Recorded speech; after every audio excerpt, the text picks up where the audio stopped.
बहुत बहुत मुबारकबाद संत रविदास जी की जयंती पे। और सबने उनके कहे हुए चीज़ों को पढ़ा, जैसे सुधांशु सर ने बहुत अच्छी बात कही, रतनलाल सर आए उन्होंने बहुत अच्छी बातें बताई उनके बारे में, एसपी बिरदी जी ने डिटेल में बताया। मुझे ऐसा लगता है कि जब मैं चीज़ों को देख रही थी और हमने अभी रोस्टर की बात चल रही थी, तो रोस्टर पे भी बात चल रही थी कि हिस्सेदारी की बात, बराबरी की बात, समतावादी समाज की बात। तो आई थिंक तब तक आज जब हम उनकी लेगेसी को जी रहे हैं, बहुत सालों पहले ही, कितने हजारों सालों पहले ही वो इस चीज को समझते थे। कितने विजनरी होते हैं ये संत। वो तभी बात कर चुके थे इगैलिटेरियन सोसाइटी की। अगर सबको याद हो तो उन्होंने बहुत अच्छी बात की थी इगैलिटेरियन सोसाइटी की। इगैलिटेरियन सोसाइटी माने समतावादी समाज, जिस समाज में कोई क्लास नहीं होगी और एक्सेस होगा इनकम और वेल्थ का सबके पास। कैसा है स्टिल इन 21st सेंचुरी, इतने साल हो गए देश को आजाद हुए, वी आर टॉकिंग अबाउट जातिगत जनगणना और ठेकेदारी में हिस्सेदारी। और हमारे हाथों अभी भी हम बात कर रहे हैं सोशल चेंज की। तो मुझे ऐसा लग रहा है कि जिस तरीके से हम हमारे हाथों से, युवाओं के हाथों से हम एक्चुअली ठगा हुआ फील करते हैं। हमारे हाथों से सब कुछ छीना जा रहा है शिक्षा का निजीकरण करके। क्योंकि दिल्ली यूनिवर्सिटी से स्टूडेंट हूँ तो डेफिनेटली उस चीज पे आपको चाहूंगी कि उस चीज पे लाइट डालूं और आपके जहन में वो बात जाए। रोस्टर की बात बहुत अच्छी मंत्री जी ने बताई। 2018 में लड़ाई लड़ी थी रोस्टर की, 18 या 19 में, शायद लक्ष्मण यादव सर यहाँ बैठे हुए तो करेक्ट कर देंगे। और वो बहुत अच्छी लड़ाई लड़ी थी और लट बजाई, और रोस्टर जो 13 पॉइंट रोस्टर था सरकार ने वापस लिया, हम सब जेल गए थे और 200 पॉइंट रोस्टर इंप्लीमेंट हुआ। But are we talking about NEP, national education policy? DU के बच्चे आए मेरे साथ, मैं पीछे बैठे, आप हाथ खड़ा कर सकते हो। हम बात कर रहे हैं प्राइवेटाइजेशन की, ठीक है हाथ नीचे रखो। हम बात कर रहे हैं प्राइवेटाइजेशन की, हम बात कर रहे हैं रिजर्वेशन की, हिस्सेदारी की। लेकिन अगर एनईपी जो इंप्लीमेंट हो चुका है, मैं वो पीड़ा बयान कर रही हूँ आपके सामने। अभी तो यूनिवर्सिटी में थोड़े दिन पहले मैं एक मीटिंग कर रही थी, उसमें कुछ ऐसे बच्चे थे जो पोस्ट ग्रेजुएट हैं या जो ग्रेजुएशन कर रहे हैं, छत नहीं है सर के ऊपर रहने के लिए, जेब में खाना खाने के लिए नहीं है, पैसे नहीं है। क्या है? क्योंकि एम्प्लॉयमेंट नहीं है, जॉब नहीं है, कोई रास्ता नहीं है। अभी भी ये मसले हैं उनके।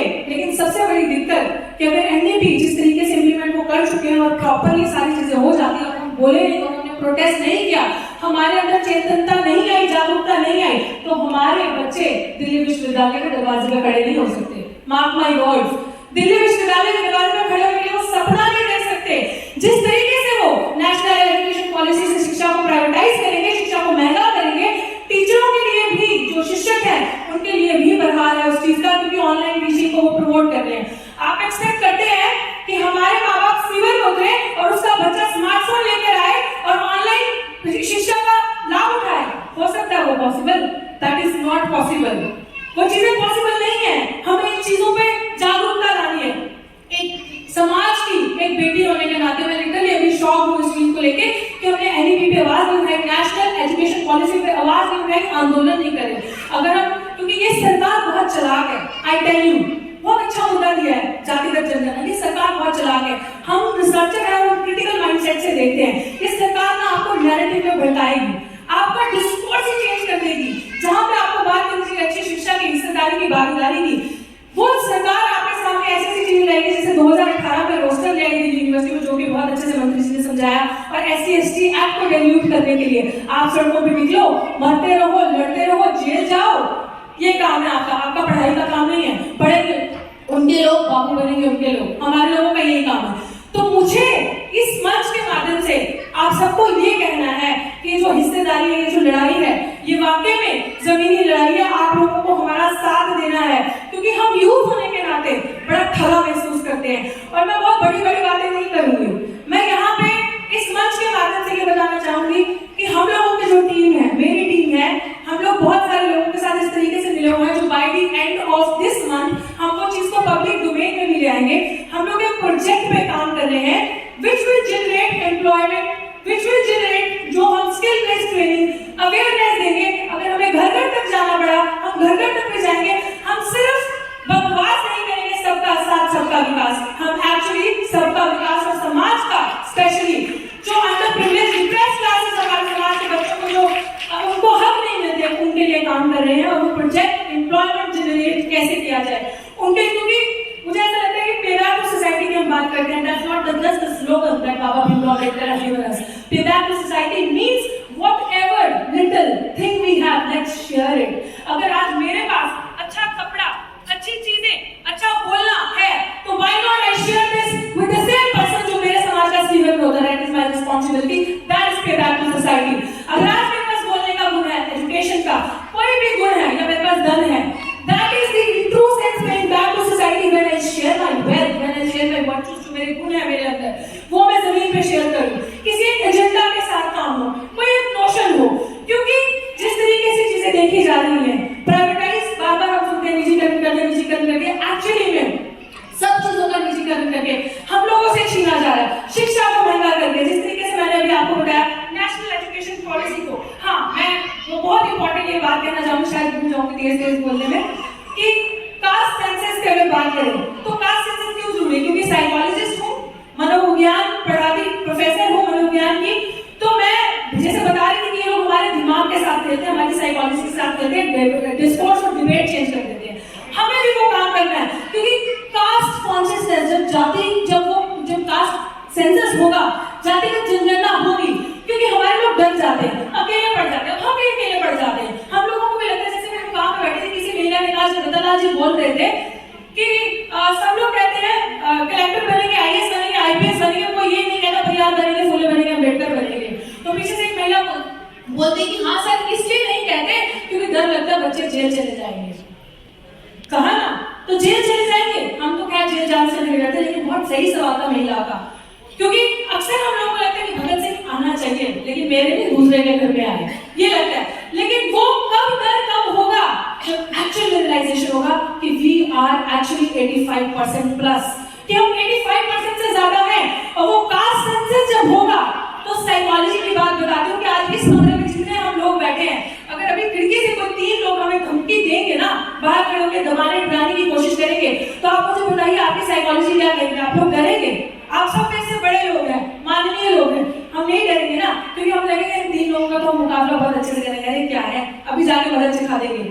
So this caste census will do, because when in numbers you will realize जब आपके पास आएगी ये चीज कि हम जाति के आधार पे, जिसे कह लीजिए एससी जो है वो 25% हो रहा है, ओबीसी 60% के पार हो रहा है, शेड्यूल्ड ट्राइब मुझे हैरानी लगती है, आजादी से अभी 60% ही है क्या वो, जिसका आरक्षण 60% ही है, 12% उनकी पॉपुलेशन हो रही है शेड्यूल्ड ट्राइब्स की। तो जब ये कॉन्शियसनेस, ये चेतनता जब लोगों के दिमाग में आएगी तो लोग लड़ेंगे, हिम्मत से लड़ेंगे कि हमारे लिए खड़े होने वाले लोग हैं, क्योंकि हमने ही अपनी गलती से वो कलम की ताकत, तो दरवाजे के बाहर 3% लोग खड़े हैं ना, उनके हाथ में we don't hate them, we actually don't hate them, we are talking about distributive justice.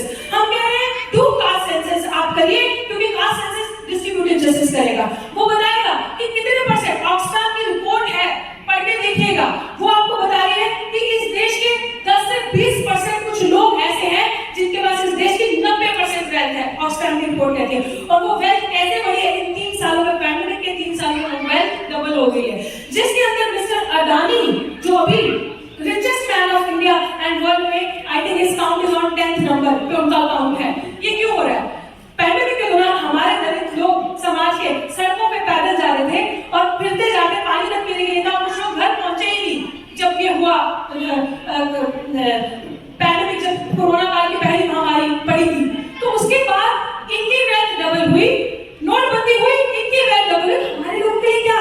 हमारे लोग के लिए दीजिए कि प्राइवेट रेलवे बेच दो, रेल बेच दो, जहाँ पे जो सबसे ज्यादा एम्प्लॉयमेंट देता है। SSCGD के छात्रों के प्रदर्शन आपने देखा होगा, उसमें सबसे ज्यादा बच्चे हमारे, रेलवे में सबसे ज्यादा बच्चे हमारे नौकरी करते हैं। जो चीज पब्लिक सेक्टर में एम्प्लॉयमेंट जनरेट करता है SC ST OBC के बच्चों के लिए, उसको काटो और प्राइवेट कर दो, क्योंकि कलम की ताकत हमने दी है ना, तो हम क्या करें? वो करेंगे प्राइवेट। उस चीज को निजीकरण करके आपके बच्चों से नौकरियां छीन ली जाएंगी। और मैं इसी चीज को बार बार दोहराऊंगी, दी ओनली वे, मुझे भी, यूथ को भी ऐसा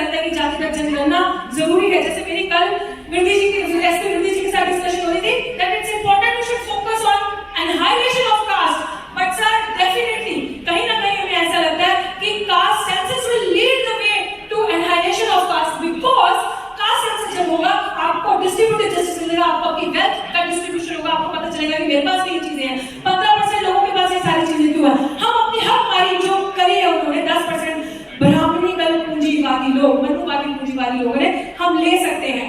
देयर आर वेरियस थिंग कि हम इस सरकार से सवाल कर सकते हैं कि जाति के नाम पे चुनाव करते हो, जाति के नाम पे रोटी बेटी का संबंध करते हो, जाति के नाम पे प्रमोशन करते हो, जाति के नाम पे लेटरल एंट्री से लोगों को घुसाते हो, जाति के नाम से आप टीचर्स का प्रमोशन कर दो, और judiciary, Brahminical judiciary is sold, you know, जो जुडिशरी जजेस सिस्टम है वहां पे प्रमोशन नहीं है, that is also being sold. When are we going to question that? कभी कोई ऐसा मैरिकल होगा क्या? नहीं ना। तो that miracle is we are going to create. तो मुझे ऐसा लगता है कि जब कास्ट सेंसस होगा, जब फेयर जस्टिस होगा रिसोर्सेज का, तो that will lead a way to annihilation of caste, क्योंकि हम जागरूक होंगे, हम पढ़ेंगे, हमारे बच्चों के साथ कास्ट शिक्षा पहुंचेगी। तो ये सरकार से कॉलर पकड़ के हम सवाल खत्म कर लेंगे, सरकार से कॉलर पकड़ के हम सवाल पूछ सकते हैं कि भैया आप सब कुछ जाति के नाम पे करते हो, तो जाति का जनगणना क्यों करते? कास्ट सेंसस से इतना डरते क्यों हो? तो कास्ट सेंसस भी करो, जिससे लोगों को असलियत पता चलेगी कि 15% के पास सब कब्जा नहीं रहेगा। ये जो 15% में सारी वेल्थ का कब्जा है, चाहे वो नेचुरल रिसोर्सेज है, चाहे वो ठेकेदारी है, वो सबके पास होगी।